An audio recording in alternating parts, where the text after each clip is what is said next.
Well, good morning. You may be seated. You may be seated. It's a blessing to be with you all this morning, whether you're here with us in person or if you're joining us online. Welcome, welcome, welcome. If you're tuning in online and you don't know who I am, my name is Logan. I am the assistant director here for the Old Brooklyn campus. But this morning we get to look at God's Word together. And before we do that, let's go ahead and dive into prayer. Dear God, you are the living and true God. When we connect with you in a healthy way, our lives will thrive. And when things in life crowd you out, our souls are deprived of that life that we crave. I pray that your Spirit would whisper to ours this morning, and I pray that we could connect with you in the kind of way that our lives would be conformed to you. It's in your Son's name that I pray. Amen. Several years ago, I read through a book called The Circle Maker by Mark Batterson. And he told a story. It was a Jewish legend, a Jewish myth that circulated either just before the time of Christ or just after the time of Christ. And this myth was about a man called Honi, H-O-N-I. And the myth goes that this gentleman was very much an outskirts kind of person. He existed on the outside. People tried to separate themselves from him because he was a little bit weird, a little bit out there, and he was okay with that. He typically dwelt in the outskirts, dwelt in the desert, wherever he wanted and could find room. But there came a time, so the legend goes, that Israel started facing a severe drought. And they waited, and they waited, and they waited, but no help came. No rain would fall on the land. And one day, this gentleman, this Honi, came through with his walking stick, said nothing, looked at no one, and simply set his staff down and started walking around his staff time after time after time, making a circle. Once he felt that the circle was complete, he sat down in it, and this was his prayer. Lord, I'm not moving from this circle until you send rain. And as the legend goes, there was a storm that came through that threatened to flood the whole area. And Honi said, for such rain I have not prayed, O Lord. Then there was just a light sprinkle and said, this is not the rain that I've prayed for. And the legend goes eventually that the rain that he was asking for did indeed come. And the crops were able to grow, the famine was over, the drought was over, and people rejoiced. But it's fascinating because as the legend continues, as this myth continues, years later, there was a conspiracy that arose. There was someone who had threatened the nation by threatening to place a curse on it or something of that like. And in that moment, all that Honi did for his nation was forgotten. They used him as a cheap scapegoat and unjustly executed him, so the legend tells us. And I find it interesting because sometimes in our lives, it's easy to separate ourselves from people who may seem different or distant. And in those moments, sometimes we don't give them the thanks that they deserve, but also we miss, more importantly, a connection with them that would be healthy for them as well as for us. And it's this idea of how we separate ourselves from others that I want to dive into a little bit today. And in fact, we're going to look at a story from Jesus about how people made it their goal to separate themselves in such a way that it would drive away people who were different from them. And that had a dramatic effect on their own lives and in the life of the culture around them. And as we look at this story, which Mark records of Christ, I would ask that you and I would walk through it together with humility. There are some difficult parts to this story, and there are some parts that we would rejoice over. And I ask that as we walk through it, when there's a tension, don't let go of that tension too quickly. Because if we walk through the other side, we will learn something very significant about who Christ is and about how he works. The precursor to this story is it is about a week before the most important Jewish festival at that time, the festival of the Passover. Every year, thousands upon thousands of pilgrims of the Jewish faith would come from all parts of the world in order to be at the temple in Jerusalem to offer this sacrifice and to remember what God had done 1,500 years prior for their nation. He brought them out of the house of slavery and promised to be their God. A lot weighed on the mind of Christ as he anticipated the events of the coming week. Nothing would take him by surprise, and nothing would be without a purpose. In fact, the culmination of this week would look like him being accepted, then him getting on some people's nerves, him being rejected, and would end his ministry on earth by dying on the cross. All this was going through the mind of Christ as he went towards Jerusalem for the last time.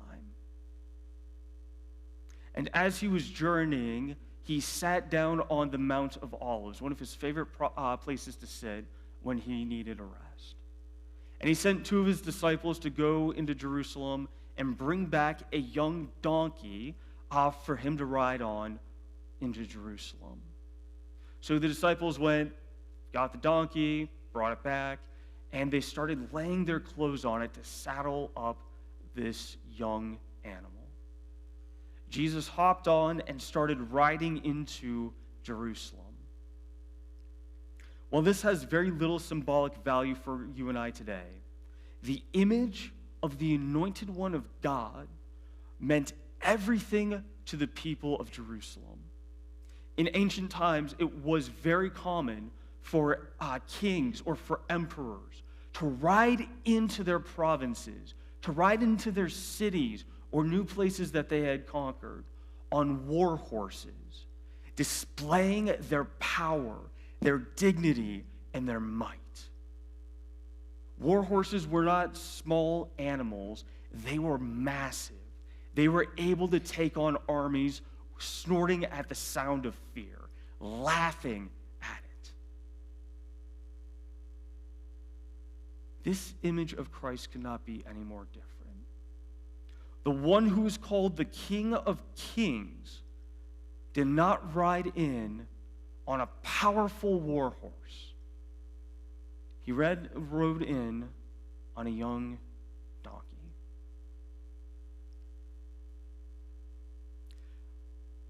In doing this, he displayed his lowliness and his approachability. And the people loved Christ for it. They shouted praises of Hosanna. Blessed is the one who comes in the name of the Lord, because they recognized this was fulfilling something that had been written about hundreds of years prior. The one they were hoping for had just come in to Jerusalem. It was the highlight of Jesus' week. People loved him. They couldn't get enough of him. But on the next day, things got a little harder to swallow. Jesus was going back into Jerusalem. He spent the night outside in one of his friend's house in a village and came back into Jerusalem. On his way, he found a fig tree and said, "Hey, love a snack." From afar, he could see that it had beautiful leaves. It was lush and it was thriving. But as he got closer, he found nothing on it. Now, Mark tells us that this wasn't the time for figs, which meant that there should have been little buds growing on the branches that anyone could have just snapped off and snacked on. A little bit different than figs, but still very filling. And even this simple thing was not on the tree. All it was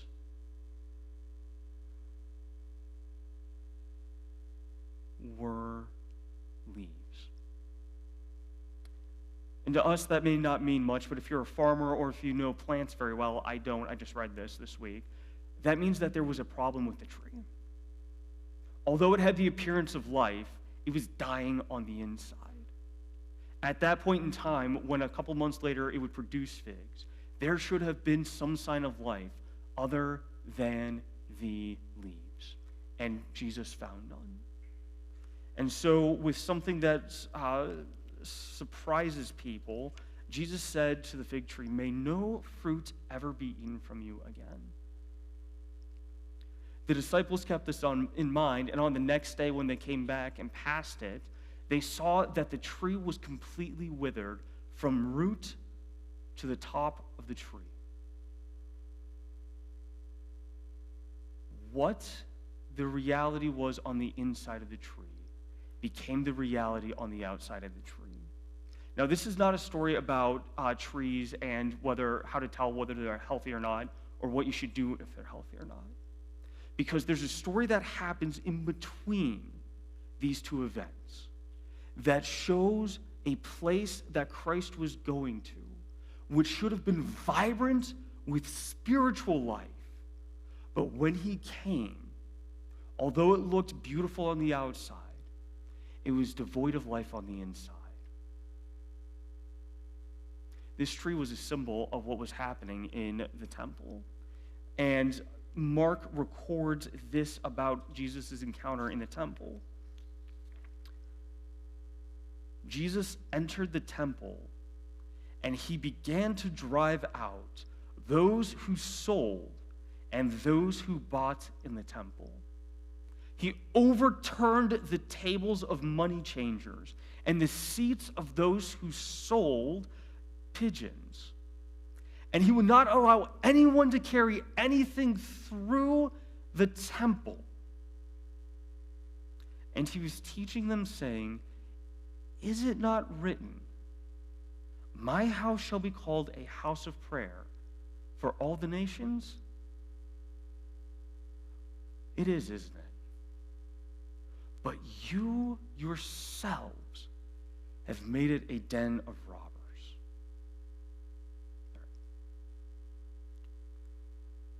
There's three things I want us to look at of how Mark breaks it down. Mark is saying that there is an upward disconnect between the people and God. There's an outward separation of people from people. And there's an inward conflict of what to do with Christ. That's the most blunt way I can put it. And we're going to work through it in that order because that's how Mark presents it. There's an upward disconnect between the people and God. The first thing we have to understand is the significance of the temple. We don't have much appreciation for it as much as they did back then. Mark mentions the temple 3 times in this short paragraph. He said Jesus went into the temple, drove people out of the temple, and prevented people from carrying things through the temple. 3 times he brings up the temple, and this is the image he has behind it. When his readers thought of the temple, Mark didn't want them to think of a common building that people just went in and did business with. The temple was something special. In the minds of the people, this is where the divine reality met our reality. This is where the transcendent God set his name so that people could have an encounter with the living God. 1,000 years prior, when it was dedicated, the prayer was that when people traveled there to experience the presence of the living God, God would meet them in a powerful way. People came to the temple in order to find forgiveness for their sins from an encounter with the living God. They came to the temple with a holy expectation that they would find justice from people who wronged them because of the name of God that was set there. They believed that they would come to the temple to experience help and deliverance from their problems from the living God. This is the picture that Mark wants us to think about how the temple should have operated. This is the image that Christ wanted to find when he came to the temple that day. Leaves on the outside and fruit of spiritual growth on the inside, just like he wanted to find with the fig tree. But Jesus is dealing with a very different picture here. In fact, he makes a very strong accusation against it. In verse 17, he said, "My house shall be called a house of prayer for all the nations, but you have made it a den of robbers."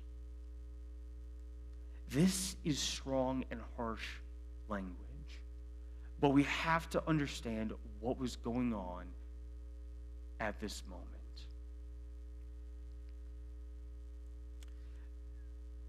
There was a large group of people who believed that the offices of the temple, the high priesthood, the priesthood, the scribes, the lawyers, everything had become corrupt. They became somewhat political offices that you could buy, that you could sell, that if you were in favor with the governing official from Rome, he would elevate you, and if you fell out of favor, he would get rid of you. It was no longer the basis of what a godly leader would look like. The very people who should have been leading spiritual growth now used their office for financial and political gain.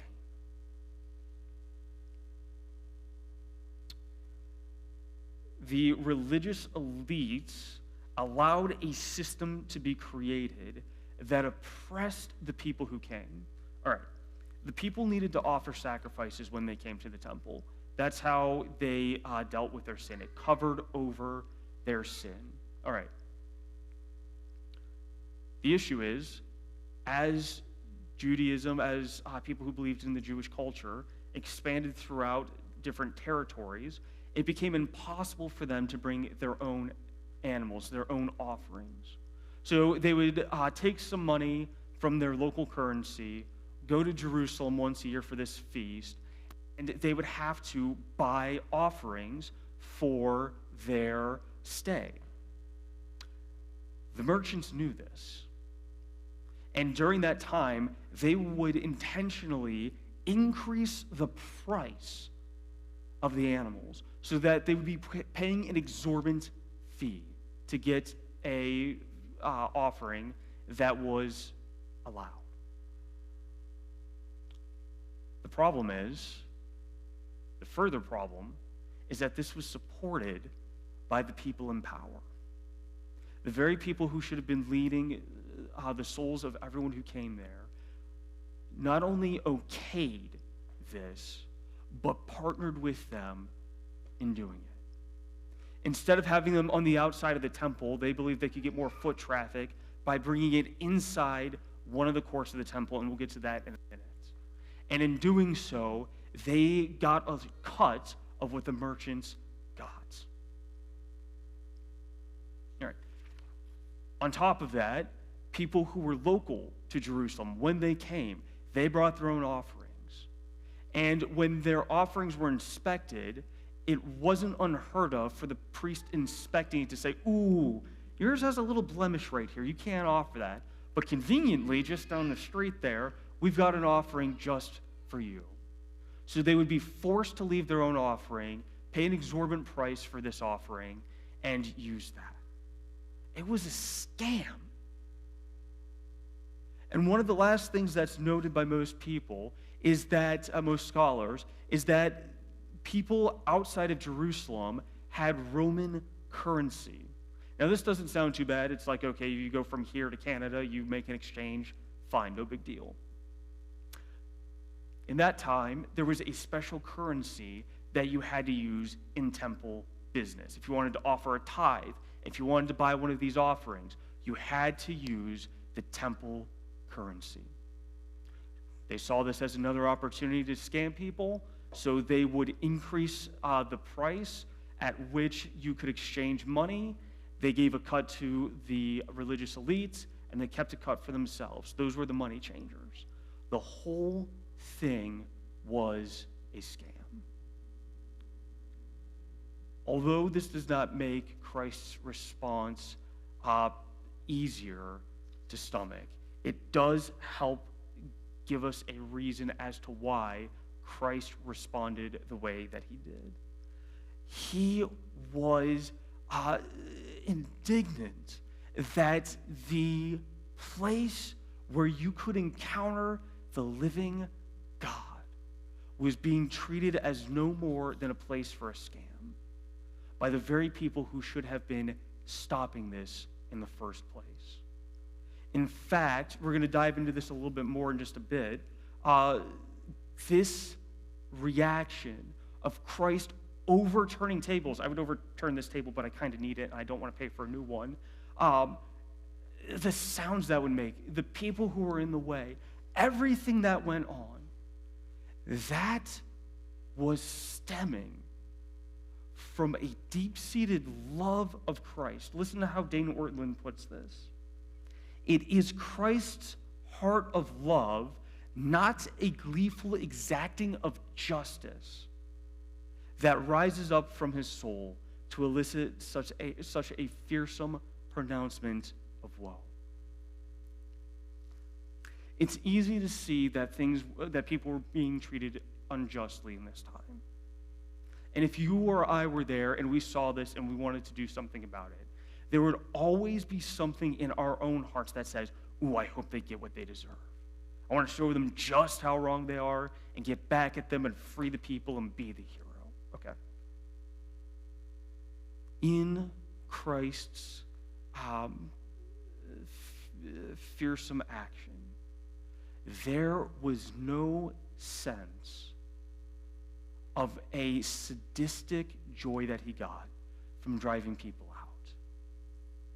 He did not derive pleasure from overturning tables in people's faces and disrupting the business.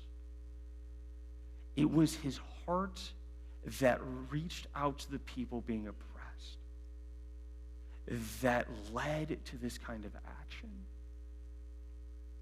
It's important to understand this because when we see the scriptures talking about God's justice, when we see the scriptures talking about Christ overturning tables and driving people out, if we get the order of his heart wrong, then we get an image of Christ that is easy to think he's all about aggression. And we'll see in a moment that his compassion and this anger rise and fall together. All right. Let's apply this to ourselves for a moment. In our own lives, if the temple is supposed to be a representation of where God meets people like you and I, in our own lives, there are things that seem important to us that can crowd out our purpose in connecting with Christ.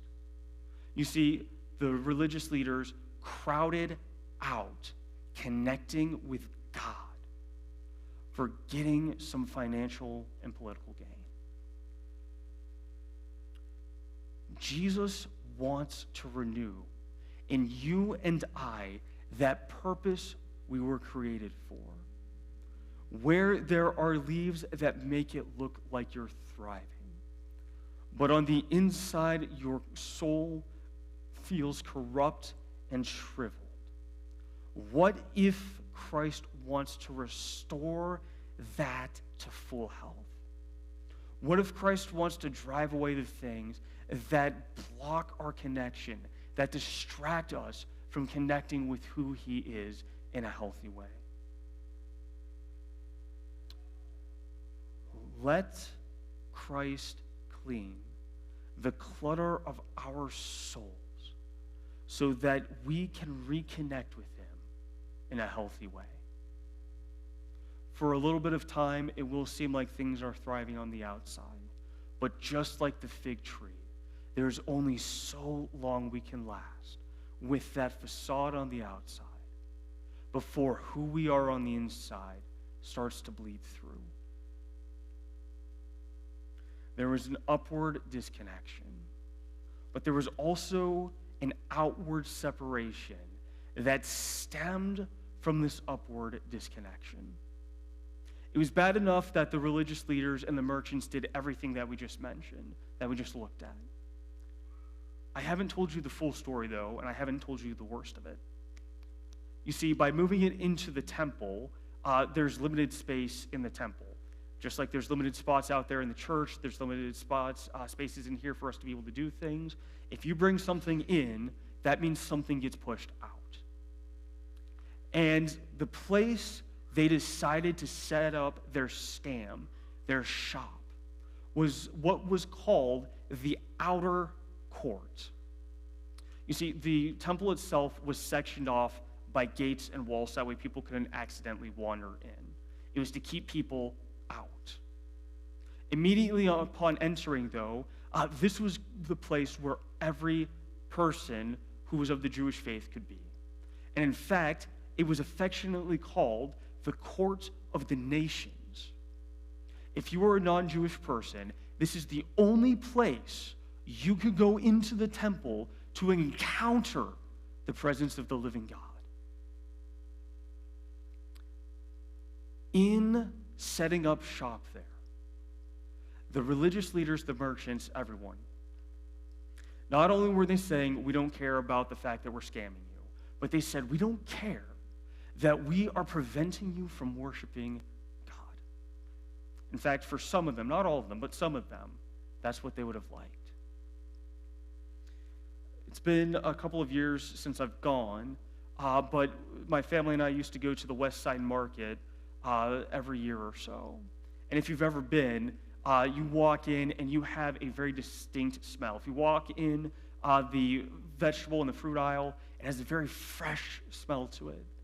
You hear people trying to give the best deal on their own aisle. You hear people haggling back to try and get a better deal. And it's a very boisterous place to be. Imagine having that at the back of the auditorium while you're trying to hear something about Christ. Imagine having that in the hallway of the church when people are trying to pray for each other when things are difficult. It'd be impossible. And in fact, think about this, it gets a little bit worse because animals have a very distinct odor. I grew up in Medina County, so I've gone to the fair out there. But if you've grown up here, all you have to do is go to the zoo to know there's a very distinct and unpleasant smell that animals produce. So not only is it impossible to focus because of the sounds, it's impossible to focus because of the smells. It's impossible to focus because of all the business going on. And it's impossible to worship because of people trying to prevent other people. All right. This is where Christ's compassion comes into play. He is so dedicated to his lost kids. He is so committed to them that he's willing to overturn the systems that were in place to keep them from encountering the presence of their heavenly Father. He was willing to drive out the people that distracted them from this purpose. And this is where we get to dive a little bit deeper into this idea of an aggressive reaction to wrongdoing. B.B. Warfield was a theologian and a scholar at Princeton University back at the turn of the 20th century, late 1800s, early 1900s. And this is what he says when we think about the justice of Christ and the compassion of Christ, the justice and mercy of Christ. It would be impossible for a moral being to stand in the presence of perceived wrong, indifferent, and unmoved. All right. In the face of an injustice, it is impossible for someone who is a moral being to be unaffected by it, to have no opinion about it whatsoever.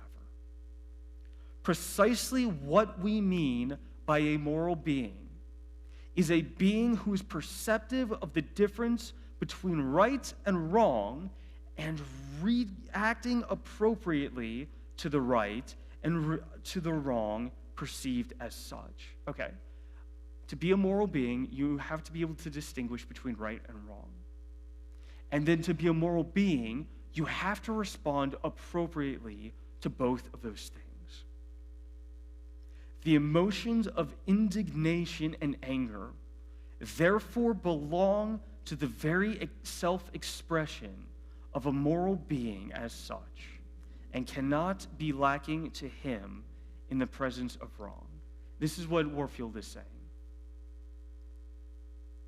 Mercy and compassion are just as necessary qualities for those who are suffering as is indignation towards that wrongdoing, towards that injustice. And in Christ, they are connected.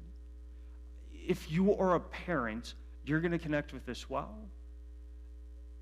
If you see your kid being mistreated, if you see your kid being bullied, or frustrated with themselves, you will have a fierce reaction toward the thing or toward the person that is hurting them.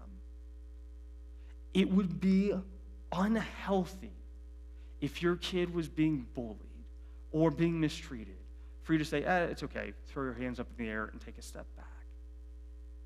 There is a right sense in which our sense of justice is triggered when we see people we care about being mistreated.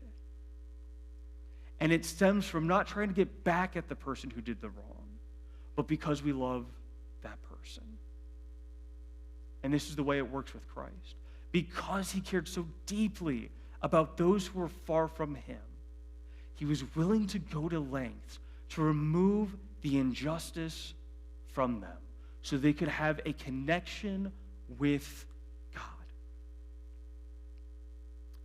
As we re-encounter Christ, as he cleanses our souls to have a healthy connection with him, there is a sense in which we must recover our care for God's lost kids. Just as it upset Christ to see his lost kids, those who needed to connect with him most, being mistreated, so it should stir our souls to want to connect those who are far from God with his loving presence, with his presence that would go to great lengths to reach them.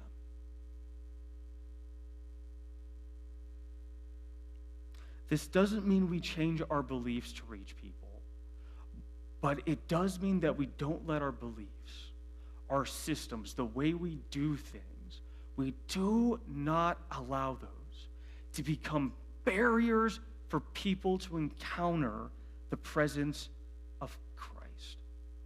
We don't let backgrounds, we don't let ethnicities, we don't let differences of opinions or beliefs be a barrier that would prevent somebody from encountering the presence of the living God.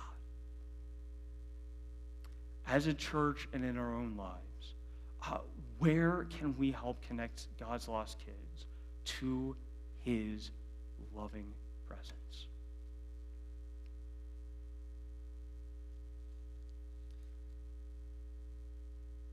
The last thing that Mark brings to a head is an inward conflict.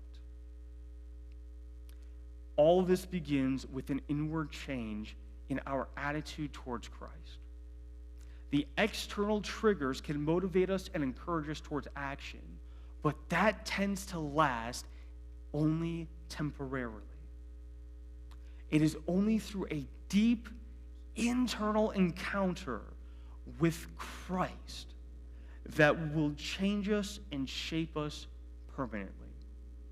Because we will never do consistently on the outside who and what we do not become internally on the inside.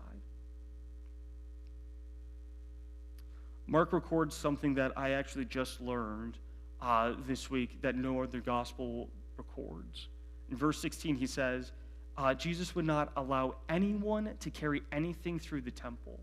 All right, this is about an internal conflict, not an external problem. There are some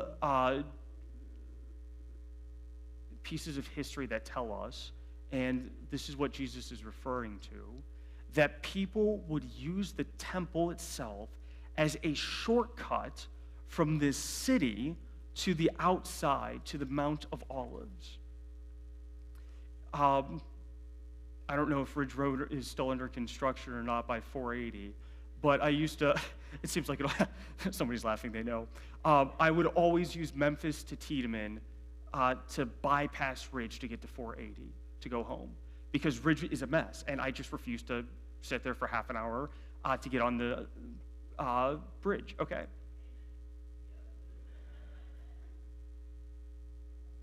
That's using Memphis and Tiedemann in a common way to get from to use it as a means to an end. All right.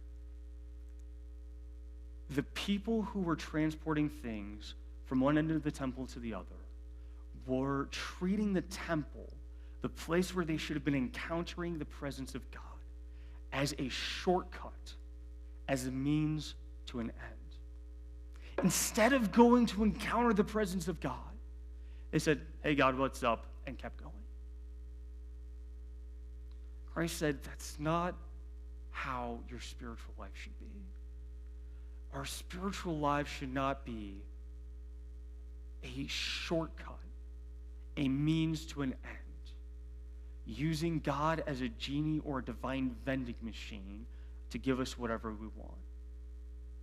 There's a deeper internal change that must recognize something unique about God, that he is the end to which our lives aim. He is the end towards which our lives are struggling.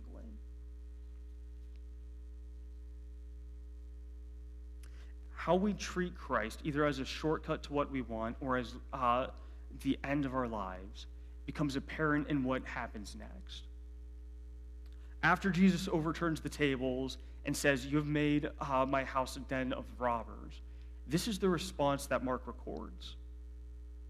The chief priests and the scribes, the religious leaders who were supposed to shepherd people's souls, they heard it and they began seeking a way to destroy Christ, for they feared him.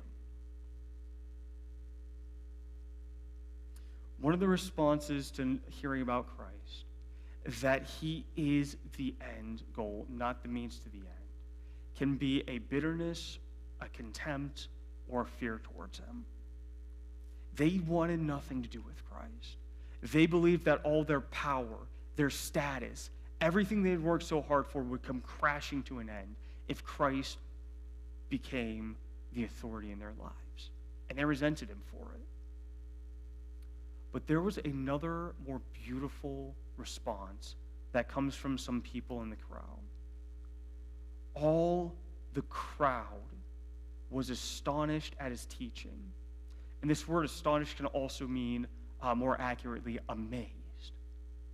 They were enthralled with Christ. They were not repelled by him. They didn't resent him. They knew something of what the cost of following him would look like, surrendering to him. And they were filled with amazement.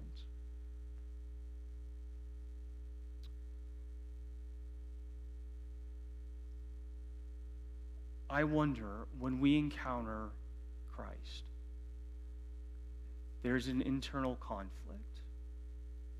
And I wonder if that leads us to resent Christ or to live in the amazement of who he is. And so I want to end with these three ideas.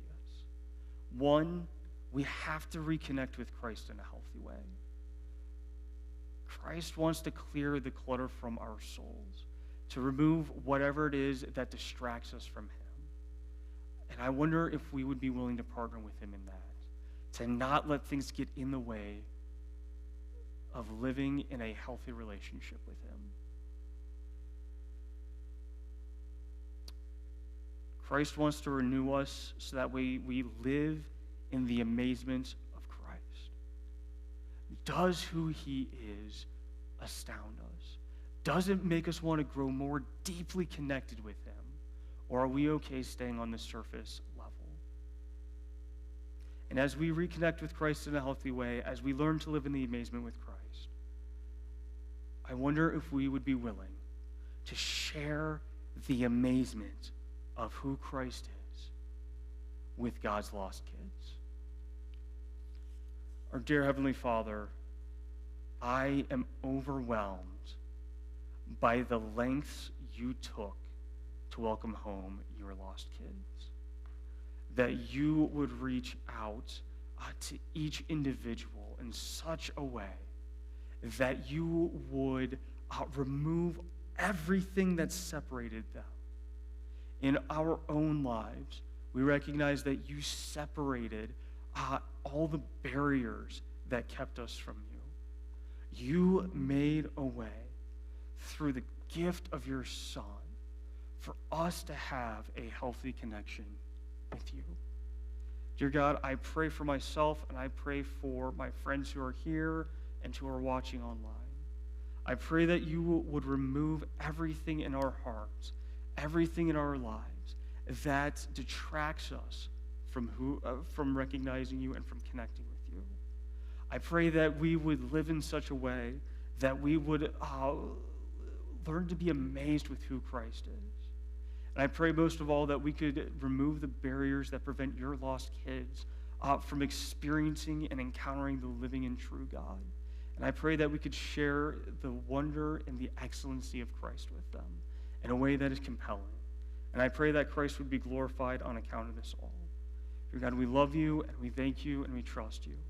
It's in your Son's name that we pray.